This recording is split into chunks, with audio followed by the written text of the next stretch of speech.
Nagsimula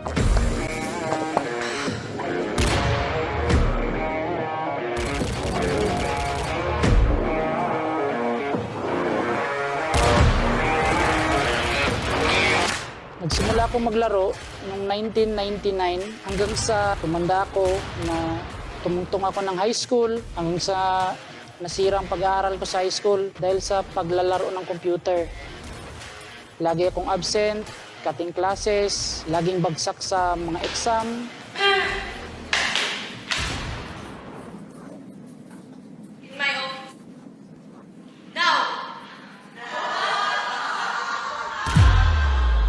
Umabot ako ng 14 na pula na marka sa card ko pero nakaraos din at nakapasa at tumungtong ng college.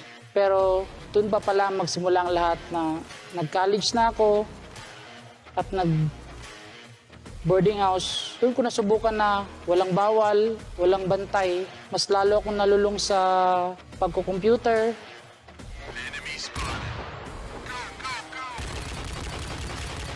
Baliktad ng mundo ko. Sa umaga tulog, sa gabi gising.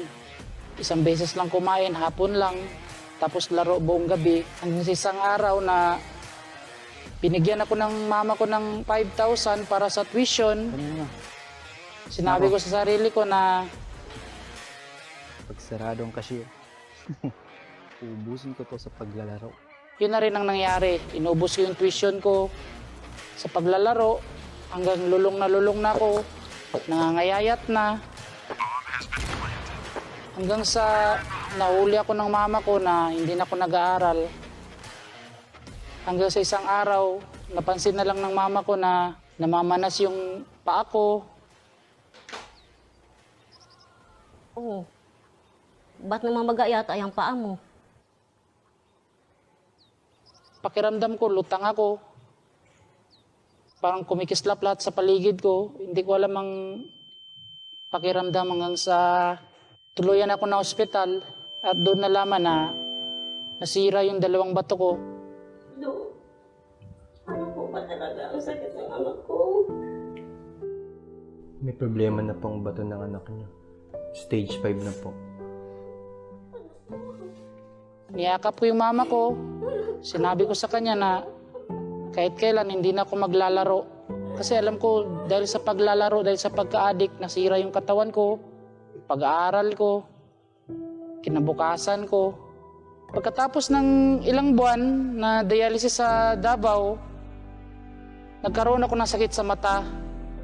Left side ng mata ko nagkaroon ng glaucoma. Yun nga, tuluyan na bulag ang kaliwang mata ko. Pagdating ng 2016, sumabay na rin ang kanang mata ko. Yun na talaga yung kumbaga pinakamadilim ng buhay ko na simula nung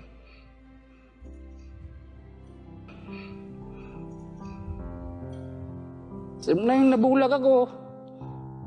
Naramdaman ko yung tao na mga kaibigan ko hindi ko na nakakasama. Pero na-realize ko rin na siguro paraan din ng Diyos para mapalapit ako sa Kanya. Nakilala ko ang MCGI nung isang umaga na nakikinig ako ng TV. Nilipat-lipat ko yun at nakarinig ako ng isang mangangaral na malakas ang boses tapos malinaw sa pangdinig ko. Walang purgatorio sa Biblia. Actually, no? Hindi yan ang purgatorio. Masama ibig sabihin eh. Sinubukan ko lang makinig. At nung bigla kong narinig sa kanya yung ang purgatorio wala sa Biblia, doon na parang isip ko parang nagbukas na paanong walang purgatorio sa Biblia na ang kapal-kapal ng Biblia. At doon niya sinabi na walang rosaryo, walang sign of the cross, at bawal ang pagsamba sa rebulto. Hanggang sa nahumaling ako makinig ng makinig, sinusubaybayan ko na sa YouTube, tuwing nagla-live ng Bible study, Bible Expo, ang kanyang katwiran at ang kanyang at hanggang naisip ko na lang na ito na yung tamang relihiyon na gusto kong aniban. sa mga kapatid, magkapit lang po tayo sa pananampalatayang tinanggap natin. Higit sa lahat mga kapatid, iwasan na natin ang paglalaro ng video games. Kasi isa ako sa saksi na walang kahantungan ang paglalaro yan. Masisira na ang pananampalataya nyo, masisira pa ang katawan nyo, masisira pa ang utak nyo. Ako po si kapatid na Julius King Codilla at ito ang storya ng aking pananampalataya. Salamat po sa Diyos.